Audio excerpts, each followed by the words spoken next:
This is Ursula Hogan welcoming you to News Extra on Scariff Bay Community Radio, where we feature interviews which go into detail on some of the events in the news this week. The Clare Garden Festival takes place in Ennis next weekend on Sunday the 30th, and the festival founder and manager is Carmen Cronin, and she spoke to Jim Collins as they look forward to this event. Okay, I'm delighted to welcome Carmen Cronin, the festival manager of the Clare Garden Festival taking place next weekend. Carmel, very welcome to Scariff Bay Community Radio. And thank you so much for having me. I was just saying to you beforehand there that it's amazing that we get so many requests from the radio stations, small ones and big ones at the moment. And we're so delighted that people are excited about the festival and looking forward to visiting us on the 30th. Well, that's great.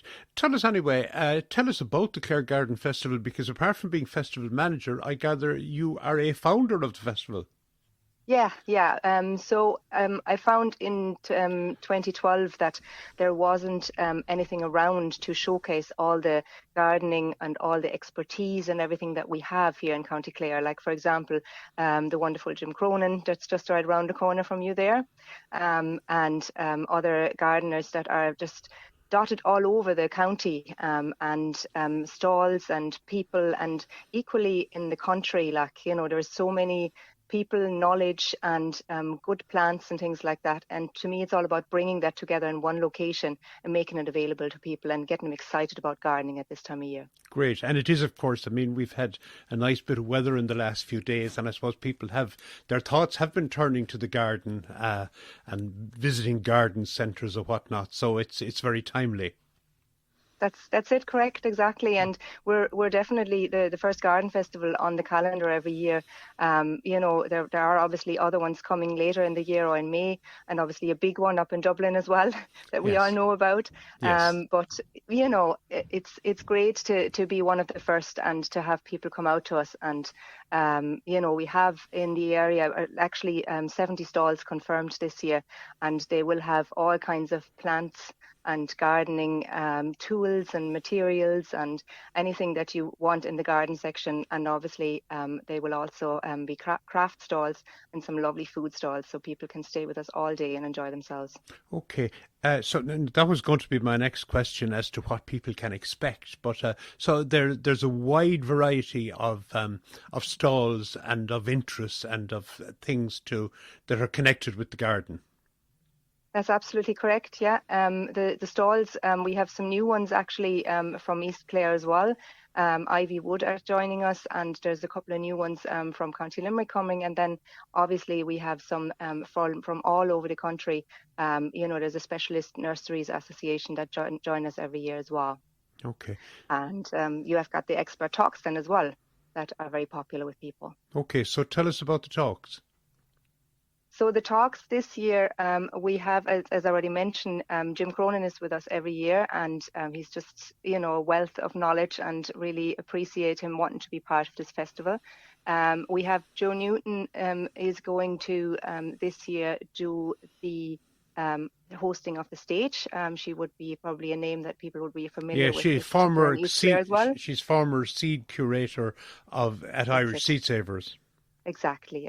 She's doing a bit of her own bits and pieces now, but she's joining us at the festival again, and is becoming a really important part of the team. Yes, we have interviewed Jo actually on Scariff Bay Community Radio. Fantastic.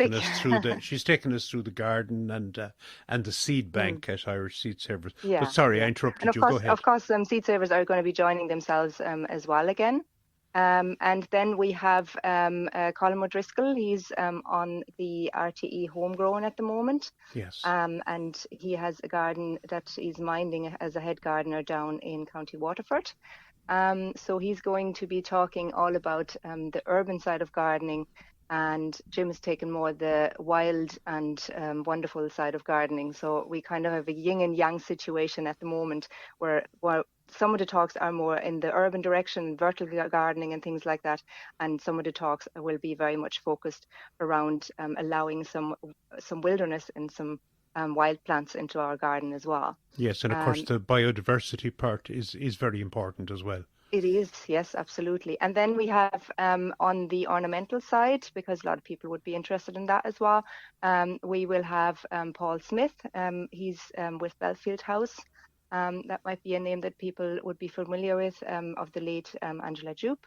Yes. And we also have one of the last experts would be Ali Corcoran, and she is with Leaf and Petals, one of our nurseries that is joining us on the day. Okay, it sounds fantastic. And of course, at the stalls, I mean, I presume people will be able to buy seeds and plants and implements perhaps, and what they might need for the garden. Yeah. And they also will be able to see some demonstrations on the day. There's demonstrations running all day outside. So we have a stage where you have the actual stage talks, and the demonstrations will be hands-on without microphones, so people can actually walk up and just listen in and ask questions directly where the talks are taking or the demonstrations are taking place. And what would that be? Practical issues in relation to gardening, like planting or sowing, that kind of thing? Yeah, exactly. And they'll be making things again. The vertical gardening, there will be something made out of hazel. So I won't be revealing too much yet, but there's a lot happening. Okay, we've got loads of stuff happening for kids as well. So we've got upcycling workshops. We've got the archery there again, very popular every year. There's going to be little rides for the little ones this year, not so gardeny, but they are needed at the end of the day. Yes. With the face painting, that sort of stuff, so we'll want to be a family day out at the same time as well. Yeah. Well, it sounds fantastic, Carmen. It really does. Thank you. Tell me something. How can somebody going now? Is there a website or is there a Facebook page or whatever, so that people, for example, who wouldn't want to miss a certain talk or something like that, how would they sort of arrange their program for the day? Yeah. Okay, so we have the claregardenfestival.com website, and everything is going up on Facebook and Instagram as well. And then I have a newsletter. If people want that, they can email us via the website, so that all the information comes out on that. Obviously, we're in all the papers, and wonderful people from the radio are calling me, like yourself.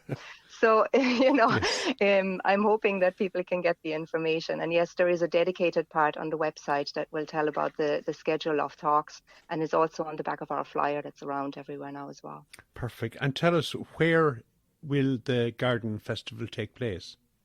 It's at the Ennis Showgrounds every year, so really conveniently located for everybody to be able to access, and a huge place, and it's got a fantastic indoor arena. We have over 30 stalls inside. Yes. So if there is a shower or rain, then you can duck inside for a couple of minutes and then hopefully go out again. Perfect. And tell us, the day it's next weekend. So it's Sunday the 30th, yeah. Yes. So it's the bank holiday Sunday this year. Okay, and what time do the doors open? We open from 11 o'clock for visitors. Stallholders already have to be there at 7, believe it or not. Okay, well, they'll be up early on Sunday morning then. Yes. Same as myself, yeah.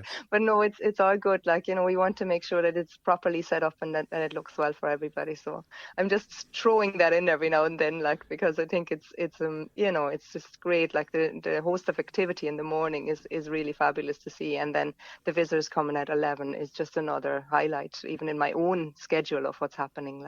Yes, yeah. Well, it certainly sounds, as you put it, a good family day out, something for everyone in the family, and hopefully you'll get the weather. I know you have the indoors, but hopefully the weather will be kind, and the spring weather that has been there this week so far anyway will continue.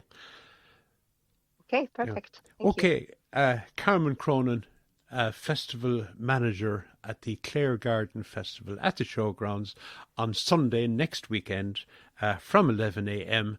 And we look forward to calling in there, and hopefully it'll be a good day. And many thanks for joining us today on Scariff Bay Community Radio. Thank you.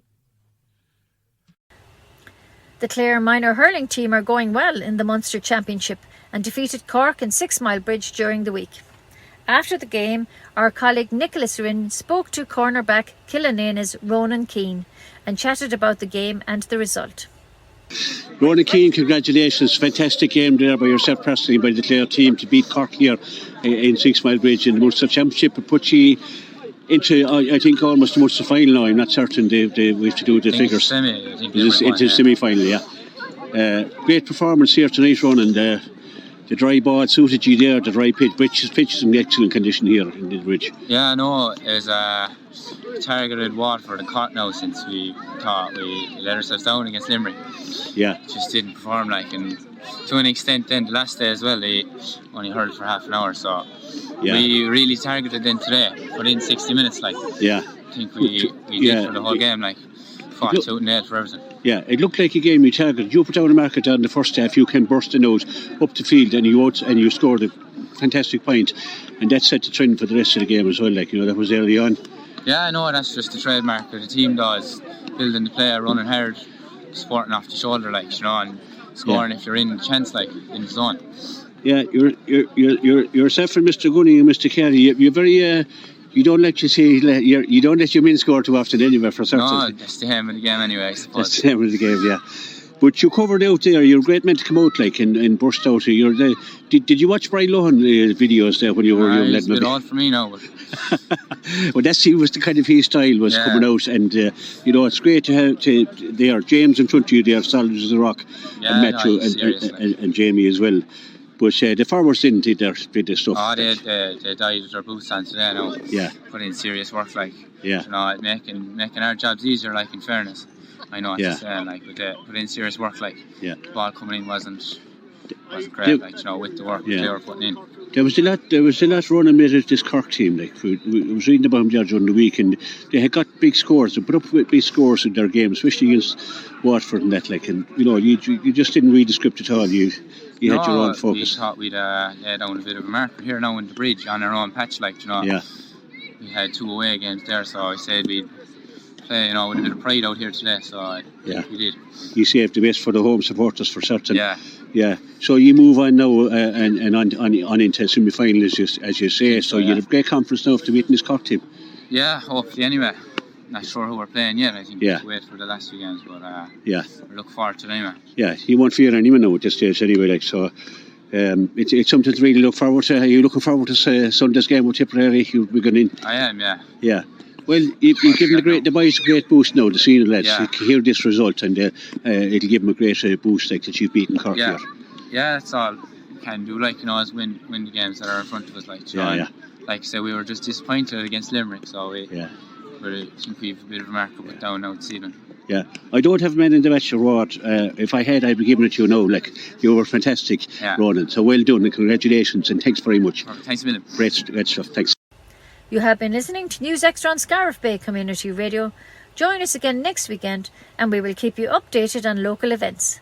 This is Ursula Hogan for Scariff Bay Community Radio.